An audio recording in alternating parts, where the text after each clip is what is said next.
Hello, जय हिंद बच्चों। स्वागत है आपका हमारे यूट्यूब चैनल। तो आज के इस सेशन में हम डिस्कशन करेंगे कि कब से जो है सैनिक स्कूल की तैयारी करनी चाहिए। ठीक है, ये वीडियो सिर्फ बच्चों के लिए नहीं है बल्कि पेरेंट्स के लिए भी बहुत ज़रूरी है, क्योंकि हमारे पास काफ़ी सारी इंक्वायरीज आती हैं। ठीक है, कि हमारा बच्चा 3rd में है जी, हमारा बच्चा भी 2nd में है, या हमारा बच्चा भी 4th में है, तो हम क्या करवाना चाहते हैं, सैनिक स्कूल या फिर RMS की तैयारी करवाना चाहते हैं। ठीक है, तो एक तो क्या होता है कि बच्चे को बहुत छोटी एज में क्या कर देते हैं, हम लोग स्कूल में लगा देते हैं।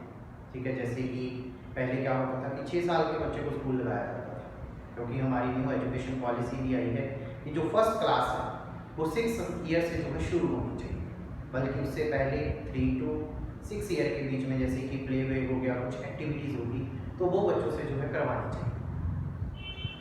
तो वो इस वीडियो में देख लेंगे कि सैनिक स्कूल, RMS, ठीक है, RMC की तैयारी कब और क्यों करवानी चाहिए। तो जैसे कि हम देखते हैं कि जो सैनिक स्कूल है और RMS है वो क्लास 6 में और क्लास 9th में जो है बच्चों को लेता है, और RMC जो है वो 8th क्लास में लेता है।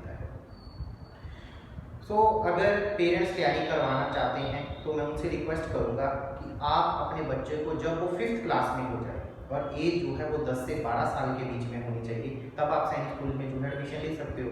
ठीक है, ऐसा नहीं है कि बच्चा 8 साल का है, बच्चा 9 साल का है तो उसको जो है आप तैयारी में लगाओ। ठीक है, अगर कोई करवाना चाहता है, ठीक है, मान लीजिए कोई 4th में करवाना चाहता है या फिर कोई 3rd में करवाना चाहता है, तो वो अपने बिहाफ पे करवा सकता है। अपने बिहाफ पे कैसे कि जैसे कि बच्चे को जो है स्टेट एंड कैपिटल्स करवा दी, या फिर बच्चे को राष्ट्रीय नेशनल सॉन्ग बता दिया, नेशनल एंथम क्या है, यानी कि बेसिक चीज़ें जो होती हैं, टेबल करवा दिए, क्यूब्स करवा दिए, रूट्स करवा दिए। ठीक है, थोड़ा बहुत इंग्लिश का करवा दिया। ये तो अपने लेवल पे आप जो है करवा सकते हो। जैसे कि बच्चे को मैप वर्क करना सिखा दिए कि कौन सी कंट्री कहाँ पे है, कौन सा स्टेट कहाँ पे है। क्योंकि क्या होता है कि पहले तो बच्चे स्कूल जाते हैं, उसके बाद फिर ट्यूशन। ठीक है, तो बच्चों पर क्या हो जाता है, प्रेशर हो जाता है, जिसमें कि क्योंकि एक बच्चा क्या है, उसका बचपन है, उसको बचपन जीने दीजिए। ठीक है, ऐसा नहीं कि हम उसका बचपन जो है वो पढ़ाई में लगा दीजिए, क्योंकि फिर क्या हो जाते हैं बच्चे बाद में आगे जाकर जो है डल हो जाते हैं। ठीक है, आजकल जैसे कि इंग्लिश पर फोकस है। ठीक है, कि अगर बच्चा हमारा ज़्यादा इंग्लिश बोलेगा तो वो क्या हो जाएगा कि ज़्यादा इंटेलिजेंस लगेगा। नहीं, इंग्लिश कोई इंटेलिजेंस की डिग्री नहीं है। ठीक है, कोई जस्ट एक क्या है, भाषा है। ठीक है, हाँ, आपके बच्चे में कम्युनिकेशन स्किल्स का होना जरूरी है। ठीक है, जैसे कि हम एक बचपन में कहानी पढ़ा करते थे ईदगाह की। ठीक है, तो वो बच्चा मेले में जाता है और वहाँ से वो जो है अपनी माता के लिए चिमटा लेके आता है। ठीक है, तो ये चिमटा लेके आना बड़ी बात नहीं है। बड़ी बात ये है कि बच्चे को समाज में जो है ज़्यादा उसकी जिम्मेवारियाँ हैं। ठीक है, वो चिमटा लेके आ रहा है, इसका मीनिंग है कि बाकी बच्चे जो है कोई चॉकलेट खरीद रहा है, कोई जलेबी खा रहा है, कोई झूठे ले रहा है। ठीक है, तो वो क्या है, वो अपना बचपन जी रहे हैं, बट वो क्या है, वो जिम्मेवारियों के तले जो है दबा हुआ है। ठीक है, यानी कि वो अपने घर के बारे में सोच रहा है। तो उसी तरह आप भी क्या करें कि बच्चे के ऊपर प्रेशर बना रहे हो कि तुम्हें सैनिक स्कूल का पेपर निकालना ही निकालना है। ठीक है, इतने मार्क्स जो है लेके ही आने हैं। तो ये एक अच्छी बात है, चिंता करना एक अच्छी बात है कि भाई आप अपने बच्चों की चिंता कर रहे हो, बट उनके ऊपर प्रेशर बनाना जो है ये सरासर गलत बात है। ठीक है, तो 4th क्लास में आप जो है उनको अपनी बिहाफ पे तैयारी करवाएं, जैसे कि मैंने पहले बताया है।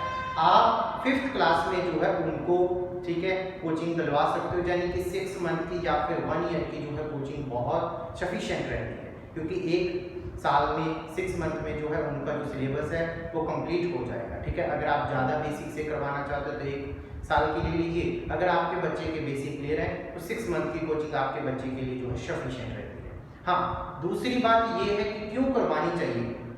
ठीक है, कि सैनिक स्कूल की तैयारी क्यों करवानी चाहिए, RMS की तैयारी क्यों करवानी चाहिए, या फिर RMC की तैयारी क्यों करवानी चाहिए। कई बच्चों के या पेरेंट्स के माइंड में ये होता है कि हमने तो बच्चा सैनिक स्कूल में भेजना ही नहीं है, या फिर RMS में बच्चा भेजना ही नहीं है। तो अगर मान लीजिए कि बच्चा सैनिक स्कूल, RMS या फिर RMC की तैयारी करता है, क्योंकि 6 से लेके 9 ईयर तक यानी कि 4 साल हो गए। ठीक है, तो 4 साल के बीच में उसको पढ़ना उसकी सीटिंग बन जाएगी, क्योंकि वो डेली पढ़ेगा, 1.5 से 2 घंटे पढ़ेगा। ठीक है, 3 घंटे की क्लास रहेगी, तो वो डेली बैठकर जो है पढ़ेगा, और साथ ही साथ उसका जो है एक कॉम्पिटिटिव क्या बन जाएगा, एग्जाम बन जाएगा। उसका कॉम्पिटिटिव जो है माइंड सेट हो जाएगा। जैसे कि क्योंकि हमारे स्कूल्स में जो रहता है जैसे कि जीके आती है, ठीक है, रीजनिंग आती है, ठीक है, मैथ इंग्लिश तो चलो स्कूल्स में होता है, रीजनिंग और जीके जो है वो बहुत कम लेवल पे है। बट यहाँ पे सैनिक स्कूल और आरएमएस का जो सिलेबस है उसमें पूरा वर्ल्ड और पूरी इंडिया की जो है जीके वो कवर अप करवाई जाती है, जिसमें कि उसका कॉम्पिटिटिव माइंड सेट होकर आगे जाने के लिए, जैसे कि बच्चा एनडीए के लिए या फिर नीट के लिए या फिर जेई के लिए तैयारी कर रहा है, उसको पता चल जाएगा कि मैंने आगे जो है कैसे और किस तरीके से जो है तैयारी करनी है। फिर चाहे कि बच्चा फेल हो पास हो, आप जो है जरूर सैनिक स्कूल और आरएमएस की जो है एक बार पेपर जरूर दिलाएं, ठीक है, ताकि बच्चे को पता चले कि हम जो है कितना कर सकते हैं, ठीक है। कई बार हमारे पेरेंट्स स्कूल में बच्चा फर्स्ट आ गया और बोल देते हैं कि हमारा बच्चा स्कूल में फर्स्ट आया है। अरे भाई अच्छी बात है, स्कूल में फर्स्ट आया है, ठीक है। जैसे कि सैनिक स्कूल है, आरएमएस है, वो क्या है कि पूरे वर्ल्ड इंडिया लेवल पे जो है उसका पेपर होता है। यानी कि अगर मान लीजिए कि सैनिक स्कूल का पेपर है तो पिछले साल जो है 1,60,000 लोगों ने जो है पेपर दिया था, तो उसमें अगर बच्चा क्वालिफाई करता है तो वहाँ पे पता चलता है कि हाँ बच्चा कितना जो है हमारा कैपेबल है, इसको करने में हमारे बच्चे का ऑल इंडिया रैंक जो है पता चलता है कि हमारा बच्चा इतना कर सकता है, ठीक है। तो इसीलिए मैं आपसे रिक्वेस्ट करूंगा कि अगर आप करवाना चाहते हो तैयारी तो 5th में करवाइए, जब बच्चा 5th में हो। अगर आप 9th क्लास के लिए करवाना चाहते हो, अगर आप 9th क्लास के लिए करवाना चाहते हो तो जब बच्चा 8th क्लास में है तब करवाइए। अगर आप आरएमसी की तैयारी करवाना चाहते हो या तो 6th क्लास में पहले सैनिक स्कूल और आरएमएस का पेपर दिलवा दीजिए। अगर मान लीजिए कि फिर भी बच्चे का सैनिक स्कूल या आरएमएस में पेपर क्लियर हो जाता है, आप फिर भी जो है बाद में बच्चे को आरएमसी की तैयारी जरूर करवाएं, फिर चाहे कि उसका सिलेक्शन हो गया हो या फिर ना हो गया हो। हाँ, अगर आरएमसी में नहीं होता तो आगे जाकर जो है 9th क्लास की भी जो है तैयारी करवाएं, उसका पेपर जो है वो जरूर दिलवाएं, ठीक है। तो आज की इस वीडियो में हम यहीं पर रुकेंगे, ठीक है। अगर फिर भी कोई आपका डाउट है, कोई सवाल जवाब है तो कमेंट सेक्शन में कमेंट कर सकते हो या फिर डिस्क्रिप्शन में हमारा नंबर रहता है तो हमारे से जो है आप बातचीत कर सकते हैं। Thank you very much for listening patiently. Have a nice day. Bye bye. Thank you very much. Jai Hind.